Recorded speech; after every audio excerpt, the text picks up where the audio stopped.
Imagine it's the middle of a Russian winter. The rivers are frozen solid, and dozens of peasants are out with saws, cutting massive blocks of ice. They haul them by sled into dark underground chambers, stacking them like treasure, not for survival, but so nobles could serve chilled wine and frozen desserts months later in the heat of summer. Tonight, we'll explore why 18th century Russian nobles became obsessed with harvesting ice, how peasants labored through the frost to make it possible, and how this frozen obsession quietly shaped the comforts you enjoy today. Settle in, and let's begin. Chapter 1. Cutting Winter's Wealth. The ice harvest begins. If you were living in 18th century Russia, the arrival of winter would not only mean snow-covered roads, frozen rivers, and biting winds. For noble households, it meant the beginning of a very specific season of work, the ice harvest. From the perspective of a modern listener, it may sound trivial. After all, ice is something you expect to appear when you open a refrigerator door, or something you may deliberately avoid scraping off a car windshield. But for the Russian nobility, ice was wealth, ice was comfort, and ice was a symbol of refinement. It allowed them to store food through the warm months, cool wines at the height of a summer feast, and serve sorbets and iced delicacies imported in idea, if not in ingredient, from Paris. And for all these reasons, the act of cutting, hauling, and storing ice became a yearly ritual, boring in its repetition, but central in its quiet significance, the setting of ice harvesting. Imagine the scene in January, when the great rivers such as the Moskva, the Neva, or even smaller estate ponds froze solid. The cold in Moscow and St. Petersburg was not merely decorative. Temperatures plunged well below freezing for months on end, which ensured that thick layers of ice could be trusted not to give way beneath heavy laborers. On noble estates, this became the cue to summon peasants into duty. The serfs were called, with tools in hand, axes, saws, ropes, and sledges. There was no romantic glamour about this. It was difficult, bone-numbing work. Men chopped through the surface layer until large, rectangular blocks could be loosened. The noise was steady and monotonous, the steady crack of the axe, the hiss of ice shifting under weight, the creak of wooden sleds as horses or oxen dragged the frozen cargo to storage, and yet, this yearly labor was watched carefully. Estate managers knew that without a sufficient harvest of ice, the household's kitchens and pantries would suffer come summer. The nobles expected their wine cellars to be cooled, their butter to last, their feasts to impress. Ice was no less important than wheat, timber, or flax. It was simply a crop of a different, more transient kind, measuring thickness and planning the harvest.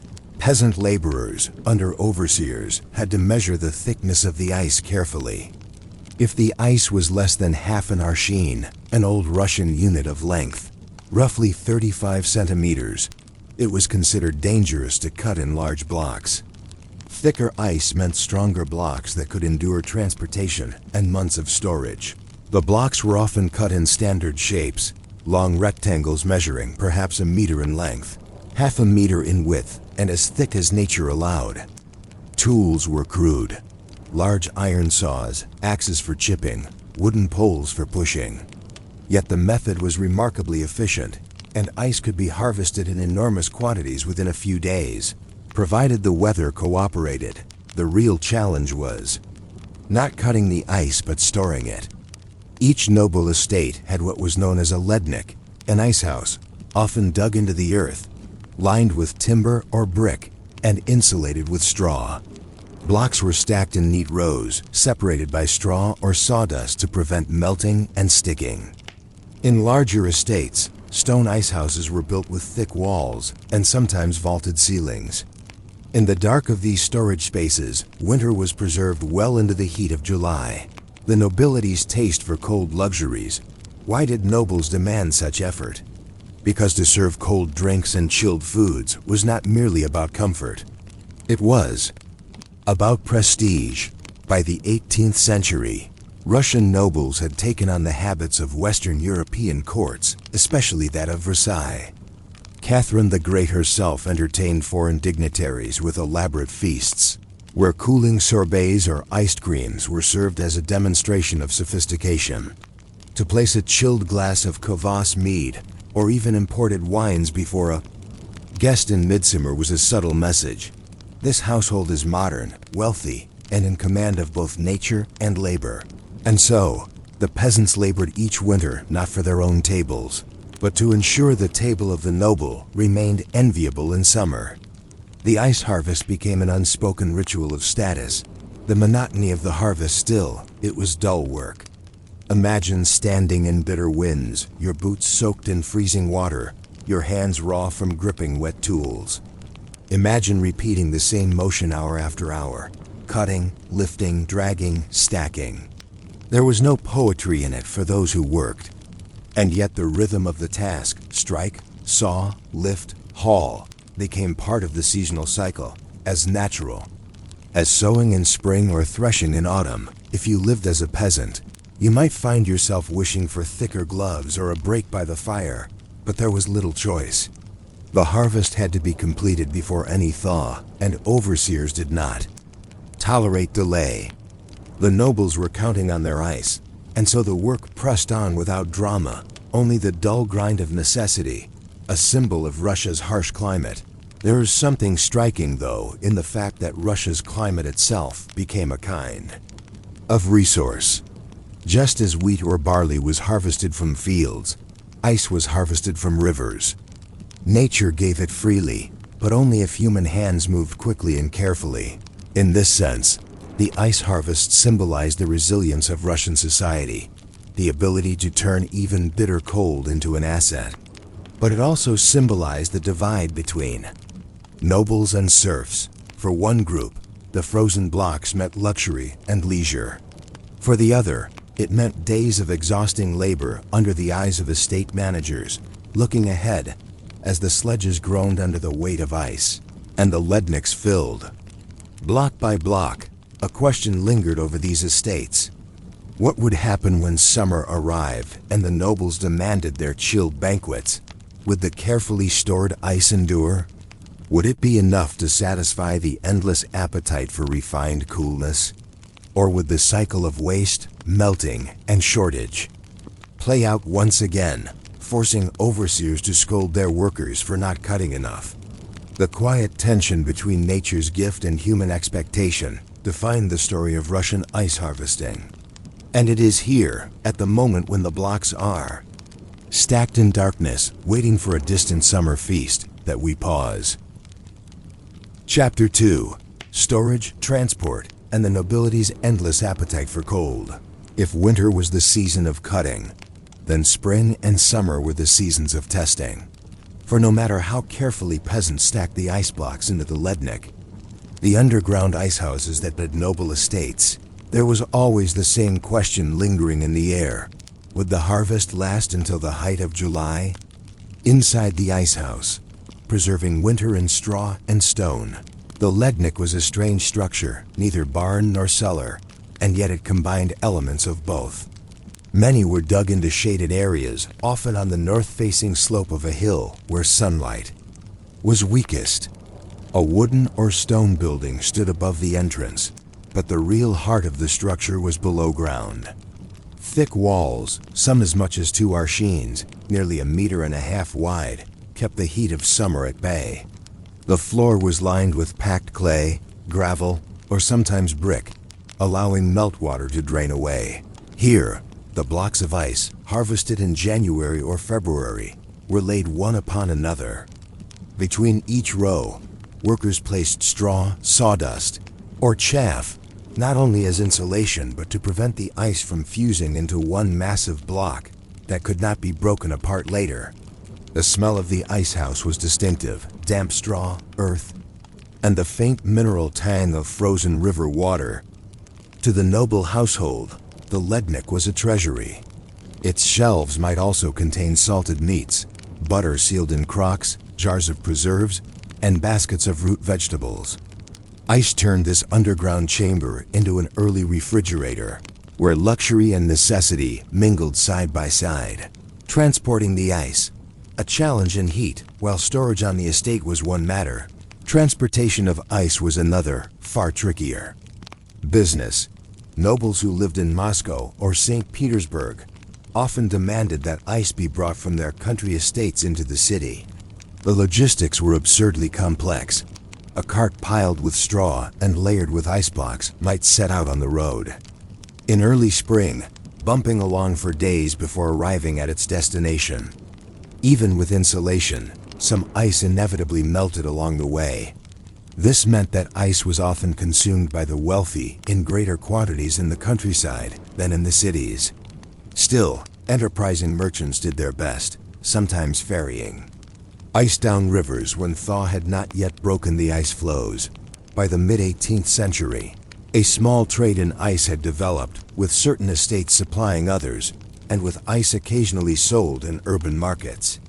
Though it lacked the glamour of silk or fur, ice could command a price precisely because it was perishable, difficult to move, and demanded by nobles who cared about little details at their feasts. The nobility's culinary fashions. The question, of course, is why so much trouble was taken. The answer lies in the noble appetite for cold. Imagine a banquet in St. Petersburg, attended by foreign ambassadors, generals, and courtiers. The tables groan with roasted meats, fresh breads, and pickled vegetables. But the true moment of pride comes when servants bring in glass bowls of fruit chilled on ice, or cups of sorbet made with imported sugar, lemon, and berries. Even kvass, the humble fermented drink of the Russian countryside, when served cold, became a symbol of refinement. Catherine the Great herself, following the European fashion, encouraged the consumption of ices and creams. Recipes were imported from Paris, where ice and snow had been harvested for elite tables since the 17th century. Russian nobles, eager to prove their sophistication, competed to imitate and even surpass these fashions. To serve warm wine in summer would have been considered careless. To serve cool wine, nestled in a bucket of straw-packed ice, was considered proper. To serve chilled fruit, even extravagant. And to serve ice cream, well, that was the pinnacle of modernity, a quiet triumph over nature's limitations. Tension between luxury and labor. For the peasants, the story of ice did not end when the blocks were stacked in the Lednik. Throughout the year, they were called upon to break the silence of the icehouse, pry apart the blocks, and carry them to kitchens and banquet halls. It was tedious work, dirty rather than glorious. Few peasants ever tasted the ice desserts they helped preserve. Their connection to the harvest remained labor without reward. Yet for nobles, the opposite was true. Ice became invisible to them, so constant in its presence that it faded into the background, much like the serfs themselves.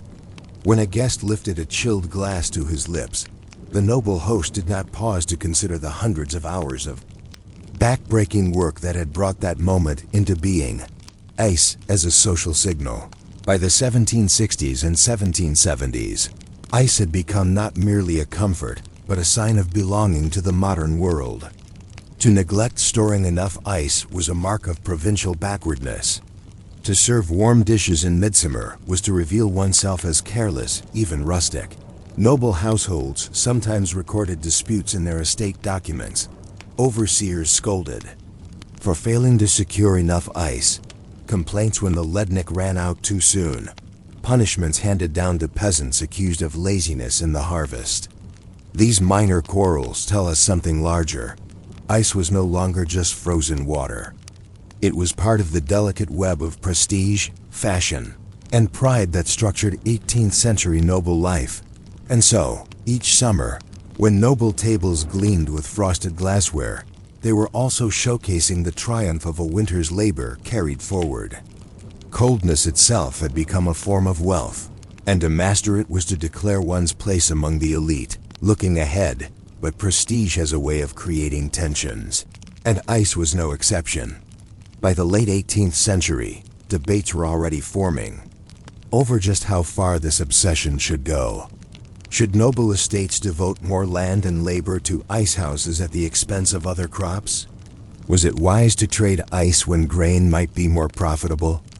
And what of the growing appetite for luxury? Was it a harmless pleasure or a dangerous distraction from the true needs of Russia's vast empire? These questions lingered quietly beneath the frozen surface of noble life, waiting for their moment to break through. Chapter 3: Decline, Adaptation, and the Quiet Legacy of Frozen Luxury. The story of ice in 18th century Russia is not only about its rise to prominence, but also about how it gradually faded from its central role in noble life. Like many fashions of the past, its decline was not abrupt, but drawn out, shaped by broader economic, technological, and cultural shifts. The fragility of an obsession for most of the century, the presence of ice in noble households was taken for granted. But fashions are fragile, and Russia's obsession with frozen luxury was tested in ways no one could have predicted. The first sign of strain was the sheer difficulty of maintaining adequate ice stores year after year. A mild winter could mean thinner ice, harvested in smaller quantities, which melted more quickly in storage. Estate records occasionally mention years when the Lednik emptied too soon, leaving noble families embarrassed before their guests. On these occasions, nobles complained bitterly to their stewards, who in turn punished peasants for what was essentially a quirk of weather. Another pressure was economic. By the latter half of the century, Russia was expanding its trade networks, opening new ports, and experimenting with crops that demanded more labor. Icehouses, though important socially, could seem frivolous compared to the pressing need for grain or flax. Some estate managers began to question whether it was wise to devote so many hours to cutting and hauling frozen blocks when other tasks promised greater profit. Western influence and changing tastes, ironically, the very European fashions that had sparked Russia's ice obsession, also contributed to its slow decline. By the 1790s, elite circles in Paris and Vienna had begun to embrace new styles of dining that emphasized warmth, spice, and complexity rather than simply coldness and freshness. Coffee, tea, and chocolate were on the rise, each served hot and aromatic, marking a shift in the sensory expectations of fashionable tables. Russian nobles, eager as ever to follow Western trends, gradually adjusted their palates. Cold fruit and chilled wine still had their place, but they no longer defined refinement in the way they once had. Sorbets and ices, though still enjoyed, became less of a spectacle and more of a seasonal treat. In this sense, the Russian obsession with ice was less about ice itself and more about keeping pace with the rhythms of European high society. When those rhythms changed, the meaning of frozen luxury changed with them. Technology's silent arrival at the same time. Small but significant technological advances were beginning to reshape the problem of food preservation. Better methods of salting, bottling, and sealing containers allowed food to last longer without constant reliance on ice. Urban merchants experimented with cool cellars and improved insulation, reducing dependence on rural estates. Though true mechanical refrigeration would not appear until the 19th century, the seeds of change were already present. The Lednik, once a symbol of modernity, began to look old-fashioned, even quaint. It remained useful, but its social prestige diminished. What had once been a mark of elite status slowly became a matter of routine domestic management. The persistence of peasant labor, for the peasants who had always borne the burden of ice harvesting, the decline of the noble obsession may have brought little relief. Even if nobles demanded less ice for extravagant summer banquets, the Lednik was still stocked each winter, for ice remained practical. It cooled butter, preserved meats, and kept milk from souring. In fact, in many rural households, icehouses outlasted the noble craze, continuing well into the 19th century as everyday tools. For ordinary peasants who rarely tasted ices or chilled wines, ice was never a symbol of status. It was simply another task in the endless cycle of survival, a symbol of control over nature. Looking back, one can see the 18th century Russian Obsession with ice as part of a larger pattern. Humanity's desire to master the environment, to make winter's abundance last into summer, and to turn necessity into luxury. Ice harvesting was, in a sense, an early rehearsal for the modern technologies of refrigeration and freezing that we now take for granted. To the nobles of Catherine's court, offering a chilled dessert in July was a small victory over the limits of climate. To the peasants cutting blocks in February, it was simply labor. And to us, centuries later, it is a reminder of how much human ingenuity and effort once went into something as simple as a glass of cold kvass. The quiet legacy of frozen water. By the dawn of the 19th century, the glittering prestige of ice had dimmed. Nobles still kept their ledniki, but fewer guests marveled at cold fruit or frosted glass. The ice house, once a status symbol, was reduced to a supporting role in the background of estate life, and yet the legacy endured. The knowledge of how to harvest, store, and transport ice laid the groundwork for later industries. In the 19th century, ice became a commodity traded across oceans, with American entrepreneurs shipping New England ice as far as India. Russia, too, developed its own ice trade, particularly in the cities, where blocks of frozen water were delivered to households and taverns long before mechanical freezers appeared. In this way, the humble icebox cut from frozen rivers in the 18th century were not wasted. They were part of a larger historical process, one that linked the boredom of peasant labor, the vanity of noble dining, and the future of global commerce reflection. So when we think of Russian nobles obsessing over ice, it is easy to dismiss it as a curious footnote in history. But in truth, it reveals something essential: the way even the dullest materials can become entangled with status, desire, and human effort. Ice was never just frozen water. It was a mirror of class divisions, a stage for European influence, and a rehearsal for modern refrigeration. And perhaps that is the quiet lesson it leaves us: the comforts you take for granted, whether a chilled drink or a refrigerated meal, once required the labor of countless hands, the patience of long winters, and the persistence of traditions that have mostly been forgotten. And that brings us to the end of tonight's story. I hope these quiet details of history helped your mind drift a little slower, and perhaps even eased you toward rest. If you enjoyed spending this time here, I'd be truly grateful if you could like this video and subscribe to Quiet Boring Sleep. It helps more people find these calm histories, and it lets me keep bringing you more of the small, forgotten moments of the past. Thank you for listening, and until next time, may your night be peaceful and your sleep unhurried. Good night.